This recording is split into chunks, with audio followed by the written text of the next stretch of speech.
The sky above Valonia Prime turned blood red as massive ships blocked out the twin suns. Commander Vex pressed his face against the command center window, watching his homeworld die. Explosions lit up the horizon like deadly fireworks. Another neighborhood gone. Another 1,000 lives snuffed out in seconds.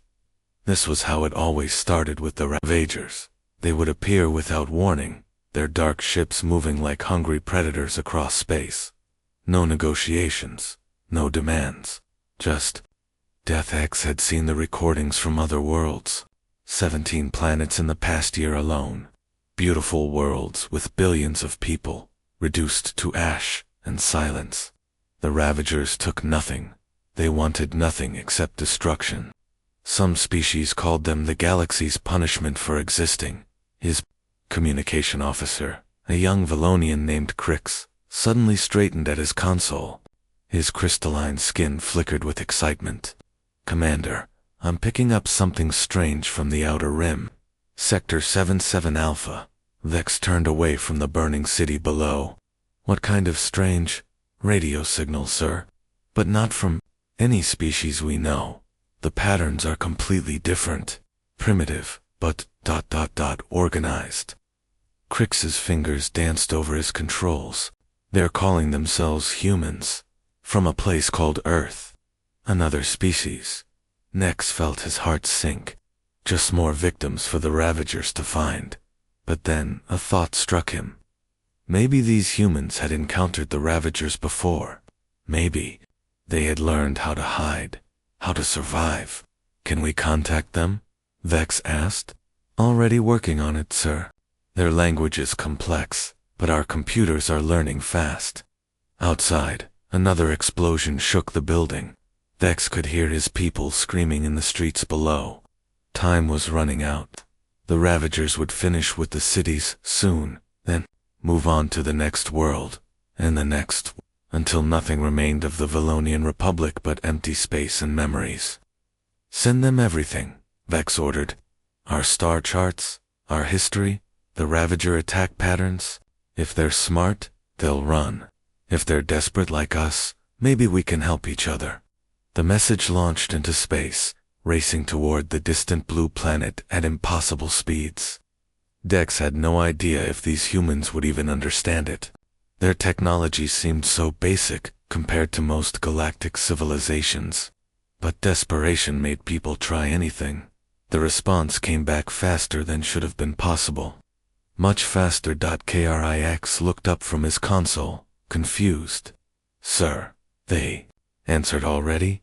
"In our language, not perfect, but understandable." "What did they say?" "Just for words, sir. We hear you. Help comes soon." Vex felt something he hadn't experienced in months. Hope.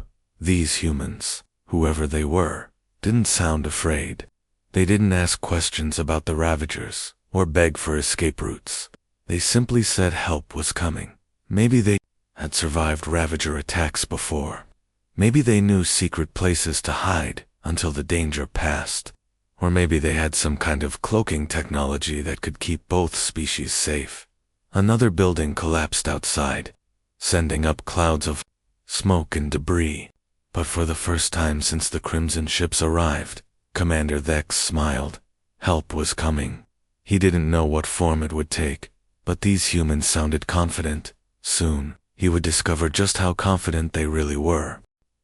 Captain Jake Morrison's boots echoed through the alien corridors as he made his way to the Valonian command center.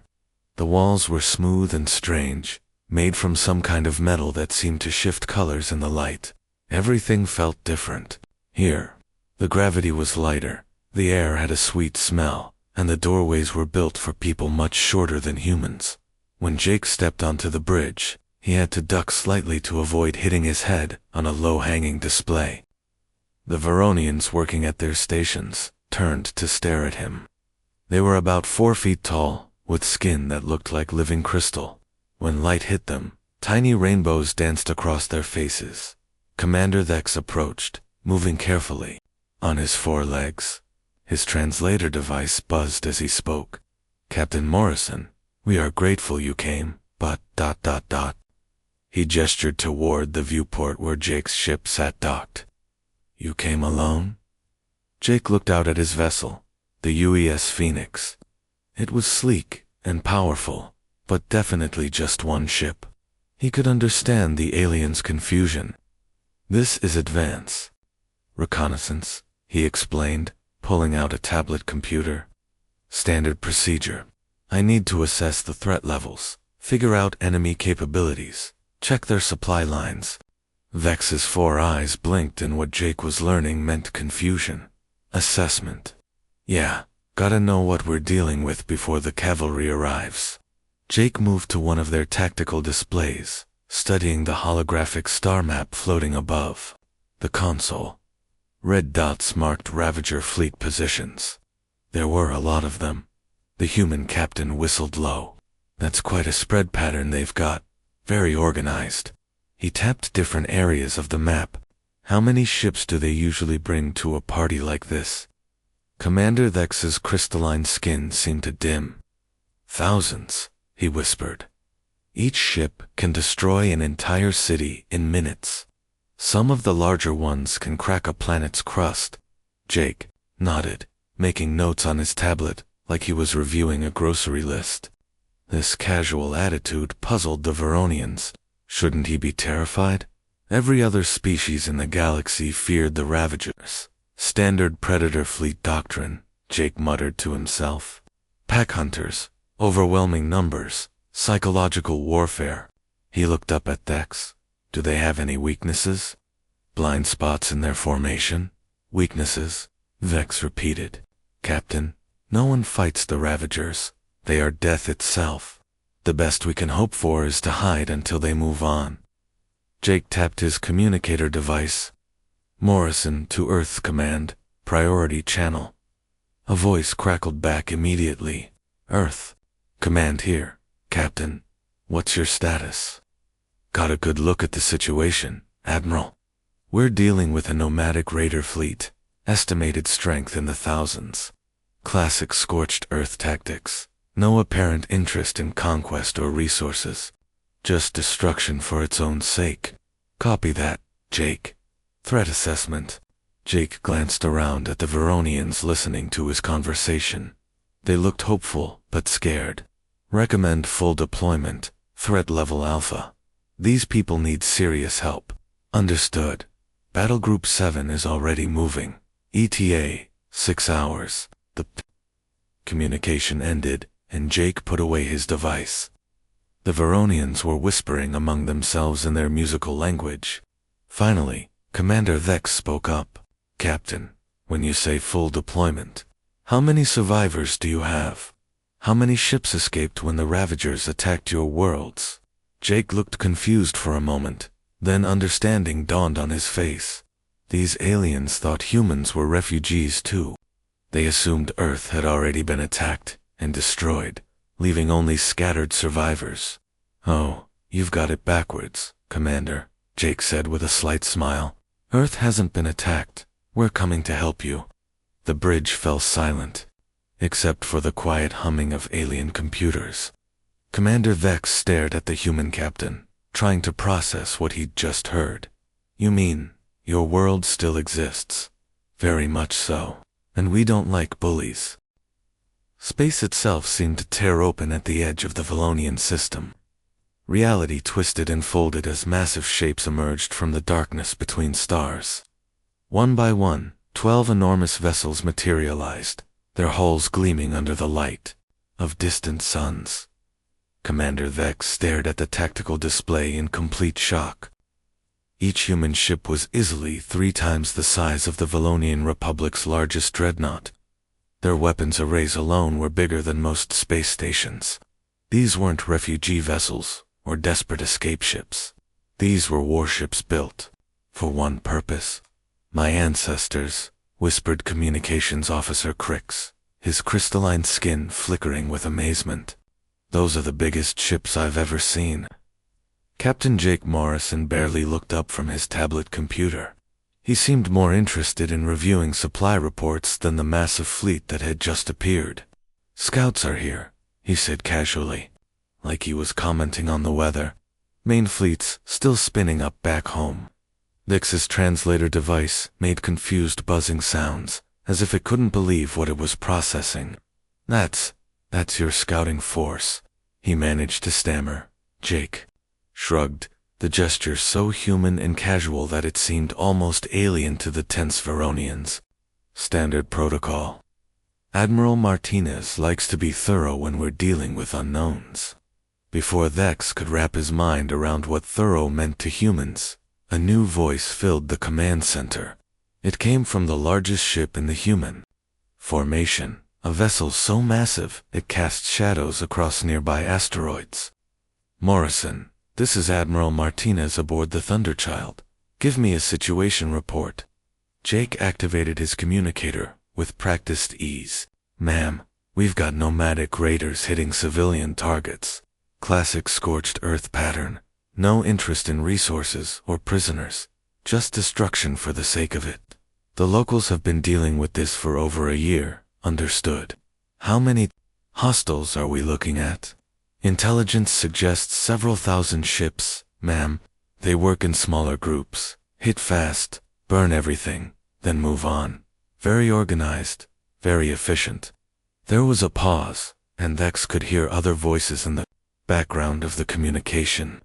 Military personnel discussing tactics, deployment patterns, logistics. They sounded busy, but not worried. Copy that, Jake. Sounds like these Ravagers need to learn some manners. We'll send a message they won't forget. My thoughts exactly, Admiral. Battle Group 7 is 30 minutes out. Tell our new friends to stay clear of the combat zone. The communication ended, leaving the Valonian bridge in stunned silence. Finally, Crix spoke up in a voice barely above a whisper. Battle Group 7, you mean there are more ships coming? Jake nodded, checking something on his tablet. Oh yeah, lots more. The Admiral doesn't mess around when civilians are getting hurt. Commander Vex felt like his understanding of the universe was crumbling. These humans talked about massive war fleets like they were discussing shipping schedules. Battle groups, main fleets, standard protocols. How many ships did Earth have, Captain Morrison? Vex said carefully. May I ask how many vessels your people possess? Jake paused in his work, considering the question. You know, I'm not sure of the exact count. Military keeps that information classified. But I know we've got 12 active battle groups, like the one coming in, plus home defense fleets, patrol squadrons, exploration vessels. He trailed off, lost in thought. 12 battle groups, Vex repeated slowly. Each one the size of what's already here. Bigger, actually. Battle Group 7 is one of our newer formations. More ships, better technology. The Valonian commander sat down heavily in his chair. His people had sent out a desperate plea for help, hoping to find fellow survivors, or maybe a safe place to hide. Instead, they had contacted what appeared to be a military empire so vast that it deployed scout fleets larger than most civilizations' entire navies. Outside the viewport, the human ships moved into formation with mechanical precision. They weren't rushing around in panic or asking questions about the enemy. They were simply getting ready to do what humans apparently did best. Commander Vex was beginning to realize that the Ravagers had made a terrible mistake. They had been hunting sheep, and accidentally wandered into a wolf den. The wolves were about to show them the difference. The Ravager fleet appeared exactly as they always did, dropping out of hyperspace in perfect formation. Their crimson ships blotted out the stars. Thousands of vessels arranged in hunting patterns that had terrorized civilizations across the galaxy. They came expecting to find the same thing they always found. Helpless prey cowering before their inevitable destruction. What they found instead made their formation stumble. A wall of human warships stretched across space, farther than the eye could see. The vessels were arranged in perfect lines, their weapon systems already charged and tracking. The smallest human ship was larger than most Ravager destroyers. The largest ones defied easy description, floating fortresses bristling with enough firepower to crack moons. Admiral Martinez stood on the bridge of the Thunderchild, watching the enemy fleet on her tactical display. She had fought pirates, dealt with territorial disputes, and handled first contact situations. But this was different. These Ravagers weren't just raiders or conquerors. They were something worse. Creatures who destroyed for the pure joy of destruction. "Ma'am?" called Lieutenant Bradley from the sensor station, his voice tight with professional excitement. "Enemy fleet is there, not moving. They just stopped dead in space." Martinez nodded, understanding perfectly. "First time meeting humans," she said calmly. "They don't know what to make of us yet." She activated the ship's communication system, broadcasting on every frequency the Ravagers might be using. Her voice carried across the void.com, and absolutely certain. "Attention Ravager fleet. This system is now under Earth protection. You have one opportunity to withdraw peacefully. Leave now, and we won't follow. Stay, and we will demonstrate why humans don't make good victims." The response came in the form of action rather than words. The Ravager fleet suddenly burst into motion, their ships accelerating toward the human line in a massive charge. They had never backed down from a fight. They had never met resistance they couldn't overwhelm with pure numbers and savage brutality. They were about to learn something new. What followed couldn't really be called a battle. Battles implied some kind of contest between roughly equal forces. This was more like watching a master craftsman at work. Precise and efficient and utterly without mercy. Human weapons fired across distances that shouldn't have been possible. Beams of energy that bent space itself reached out and touched Ravager ships, and those ships simply stopped existing. Not destroyed, not blown apart, just gone. One moment they were there. The next moment, there was empty space, where they used to be. The Ravagers tried to respond, firing their plasma cannons and launching their missile swarms. Their weapons were fearsome things that had burned entire worlds. Against human shields, they might as well have been throwing rocks at a mountain. Commander Vex watched it all from his command center, surrounded by Veronians, who had gone completely silent. His translator device was working overtime, trying to keep up with human tactical communications. Target grid, 7 Alphanine, clean hit, target eliminated. Squadron 5, advance to position Charlie.